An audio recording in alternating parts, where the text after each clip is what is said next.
So this one's going to make the leftist feminists mad for sure, because we got billionaire Grant Cardone asking point blank Tucker Carlson who's going to win the election, and his answer is a lot more interesting than I thought it was going to be. I just clicked on this video thinking, okay, what is this going to be? Is it going to be insightful? Is he just going to say Trump? But his answer actually shocked me, and so I thought I should share this with you guys and elaborate some of my thoughts on this topic. What happens in the next election? Who wins? Who runs? But I will tell you what my instincts are. I think Trump is going to win. And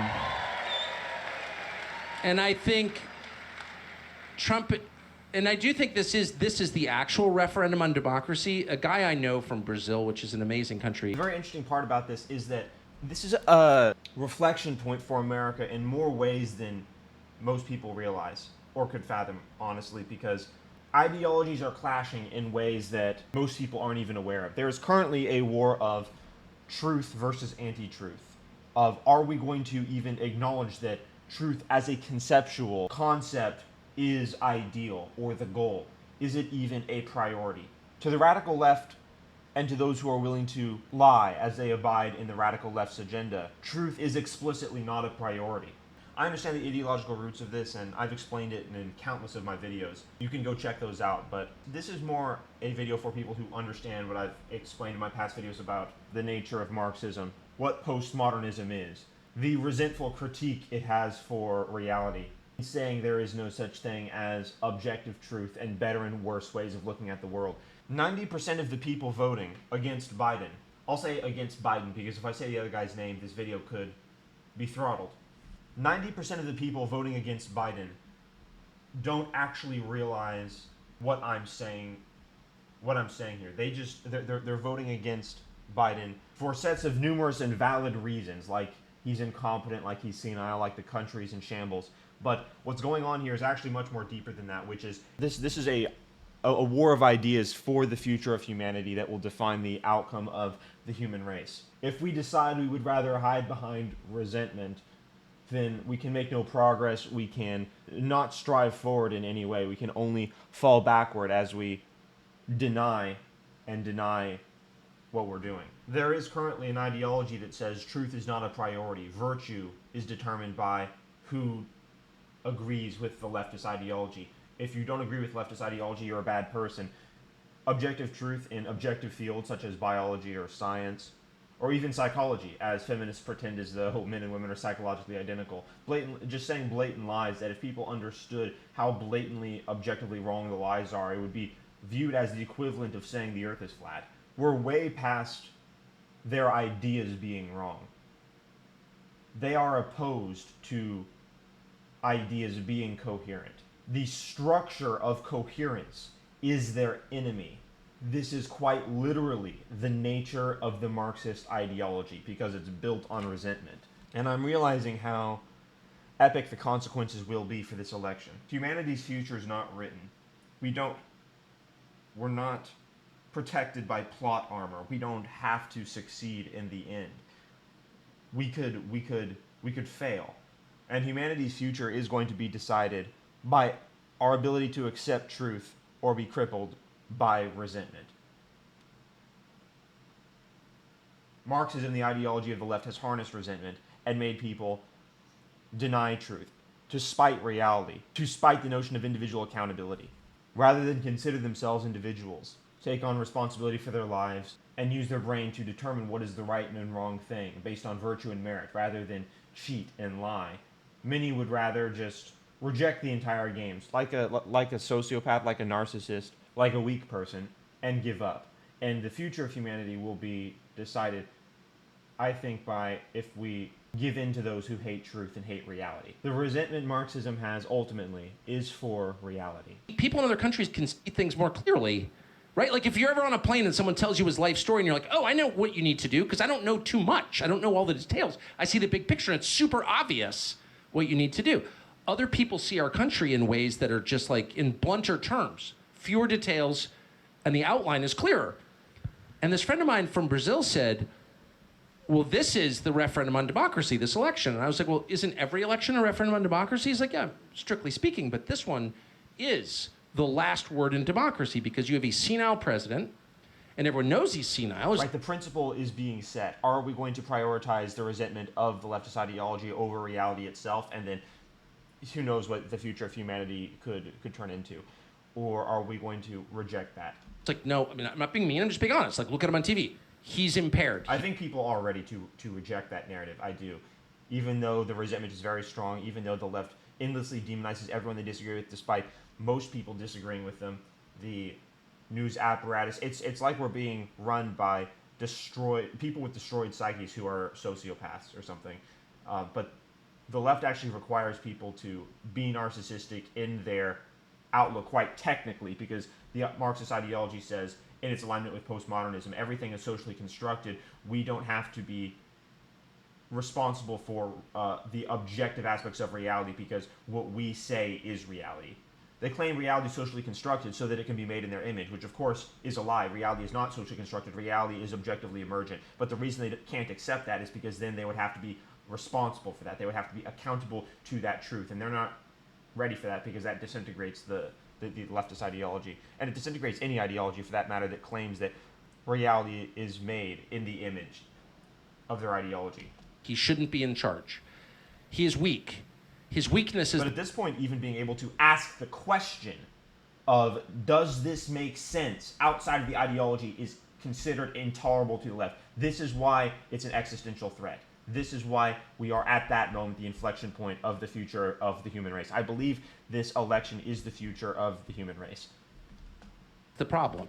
Look, I mean, you have to think things. You have to think about things very carefully here, guys. Very, very carefully. A small degree change, even if it is, and this is the reason why every single person's decisions matter all the time.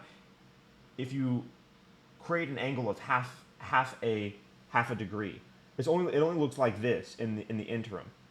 But if you zoom out 200 years, then the separation between the two lines is enormous.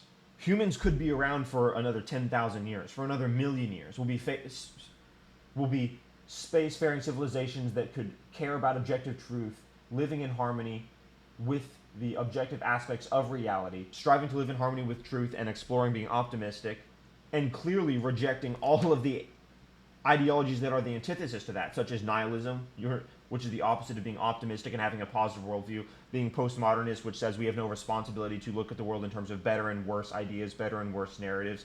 It means rejecting Marxism, which says a person's virtue is determined by their identity rather than the virtue of their character. This decision we are going to make here, as the American empire is the leading forefront of the world, the leading forefront of humanity, is going to determine the future. If not forever, then so dramatically we may never be able to fully recover from a future that could be unlocked by choosing truth, by choosing objectivity. Humanity is going to exist in another 10,000 years, in all likelihood. In all likelihood, I think that that's probable. But are we going to live in a totalitarian regime? Are we going to live in a world where truth is the enemy and the ideology of Marxism and resentment is the only thing that is prioritized? That leads only to anti-truth and the disintegration of everything. All decisions throughout history have impacted what came after it. Decisions that predated World War I dictated the outcome of World War I. Decisions that were made before World War II, even by hundreds of years, determine the outcome. If the United States, if people had not had the courage and the foresight to create the United States with the values that it has, I almost said had, but it still has these values of liberty and freedom and the sovereignty of the individual and moral objectivism and law, we could not have defeated the enemy in World War II. Every decision every single person makes all the time matters. And this election will probably determine the future of civilization. In democracy, because you have a senile president, and everyone knows he's senile. It's like, no, I mean, I'm not being mean, I'm just being honest. Like, right, everyone knows that, but not everyone is willing to say that it is important or that we should think about that because they are so dedicated to the opposite of the truth. They would rather have out of pure resentment, out of pure spite for reality and objective frameworks and accountability, they would rather have a destroyed psyche because they worship at the altar of anti-truth. Put him on TV. He's impaired. He shouldn't be in charge. He is weak. His weakness is the problem. All of these things he's saying are objective truths, but again, we are dealing with people who don't care about what truth is. In fact, they are opposed to it because they are offended by the architecture of objectivity. His weakness, just weak leadership is the problem. It's always the problem. Everyone thinks it's bad leadership, evil leadership. No, no, no. Weakness. Weakness abets evil. Evil doesn't exist in the presence of strength. Only weakness. A weak leader... That's a very, very sophisticated idea. Whether it's in the military, whether it's in business, whether it's in a family, a weak parent will destroy the children. We have a weak leader. Everyone knows that. One thing everyone doesn't want is a weak leader. He's literally senile. He can't get reelected. The fact that the world is in shambles, the fact that the world is falling apart and that we have weak leadership and that it's, what's going on in the Middle East is clearly as a result of weak leadership. It doesn't matter if it was 10 times worse. The radical left would just view themselves as victims as a result of being seen as the frauds that they are. They would say, we're being oppressed by objectivity. The problem is so much deeper than people are willing to understand, ready to understand. But postmodernism, an ideology of the Enlightenment that has been corrupted, along with the most murderous ideology ever created that is responsible for directly 60 million deaths, has coalesced to say that objective truth is oppression. Objective truth is the enemy. That's what we're facing here. No. We're dealing with people whose position is that. Free and fair election would produce a victory for him prima facie. If all I know about him is that he has dementia, I'm not going to vote for him. Add to that... Right, exactly. See, that's so... It becomes so simple and obvious that because he can't function, because he's weak, because he's incompetent, because he has dementia, it is so black and white. That's what makes it the existential threat, is that are we willing to permanently say we're going to divorce ourselves from truth? Are we just going to blatantly say we don't care about what reality is? Are we willing to sacrifice our future on the altar of our ideology out of pure resentment? That's where leftists are operating from. And the leftists are, these are the most destroyed people on earth. If you see them on Twitter, if they even have a profile of who they are, you can see their faces. They're destroyed, they're perverted, they're deranged, they're insane, they're mentally unstable, they have mental illness. They communicate more like demons rather than actual humans. That's why this is so important. You see a degrading economy, total chaos, an invasion, like all the... America's not gotten better in the last 4 years. It's become much, much worse. That's not a political statement. It's just true. It's measurable. Life expectancy is Again, another true statement, but again, that is viewed as oppression. You're talking about what's true. Why are you not talking about the ideology? This is considered oppression to the left. Suicide rate up. Drug addiction. It's like, name the measurement. They're all down. Statistics are oppression. Reality is oppression to the left because you're putting something above the ideology. Are you understanding yet? So if that guy wins, then there's no debating it. It's fake. It's a fake system. That didn't happen, okay? And the whole world will know that. Exactly. America is the leader for the future of humanity. That's what it is. And it has been that way for the last 200 years when these glorious ideas and realizations about what humans are came together and created the greatest thing civilization has ever known. There will be no more democracy globally. The United States invented the modern democracy. Of course, the Athenians invented it, but we, for thousands of years, no democracy till the United States. So the world looks to the U.S. to understand what democracy is and whether it works. And if Joe Biden is reelected as a senile man who doesn't know anything about what his government is doing because he's not in charge of it, then we will know one thing. Democracy is fake. And no one else will imitate it. The only reason every other country in the civilized world has democracy is because we had it and it seemed to be working. We made Coca-Cola and the Chevrolet Cadillac. Like, this is amazing. And now it produces Joe Biden? And even if you love Joe Biden, even if you're going to vote for him, you can't say a man like that could win in a free and fair election. Any person that is voting for Biden is voting for psychological reasons that are depraved and mentally ill, and also resentful. Voting out of resentment. He couldn't. Voting out of resentment for meritocracy, individuality, individual accountability, objective truth, voting in favor of Marxist ideology, postmodernism, intersectionalist, inverted virtue identities, anti-truth, etc. And so I think it's the biggest possible deal And I think it is going to be Biden. And of course, they're going to try and steal it as they stole the last one. True. And that's true.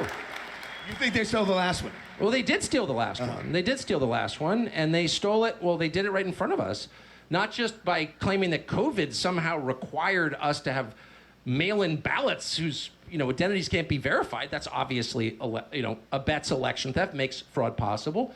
No, they stole it by limiting the information that we had to make the decision about who to vote for. We couldn't read certain things. You can't have a democracy with censorship. A prerequisite for democracy is the free flow of information. If I don't know what I'm voting for. And we got confirmed by the Twitter files when Elon Musk acquired Twitter that the government was colluding with big tech to say you can't show certain stories, you can't show certain information. The government was violating the First Amendment. This is exact. I mean, we should not have been surprised that when we voted for anti-truth, we got pure evil and totalitarianism. But the left would rather have pure evil and totalitarianism than turn away from their resentment because they're gripped by this spirit, the spirit of Cain. How can I vote for it? I can't. So if you have any censorship at all, you don't have a democracy. And we had mass censorship on COVID, on BLM, and on the Biden family. So that's just a fact. It's verified. No one debates that. So that's not a free and fair election. They stole it. It's that simple. I don't know why everyone's like, well, you're saying the voting machines are rigged? Well, they certainly could have been. Any electronic voting machine can be rigged by definition. I don't know if they were. I don't have proof of that. But I think everyone agrees with us who is able to think. I think that that's the case. Breaking the fever of the woke mind virus, of Marxism, of the depravity of resentment is going to be the challenge. That's what I'm doing. That's why I'm doing this. And another big reason I'm doing this, I'm just going to be honest, is because if I don't, then I won't have a clear conscience. I won't be able to look back on my life and say I opposed evil, even though it was not the easy thing to do.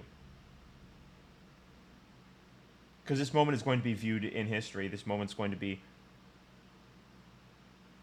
studied. If humanity has a future, people will look back and say, what did you do to resist the most evil, depraved, mentally destroyed people of all time who wanted to destroy the greatest thing humanity ever created? The United States. The left is openly trying to destroy the United States. Just look at their cities. Their cities are viewed as wastelands. They're letting murderers out of jail. They aren't enforcing the laws. They're hating free speech, etc. So at least it'll be known that I did speak out. I didn't in 2020. Online, I mean. When I should have. But better late than never. Subscribe to the channel, guys. Subscribe to the channel.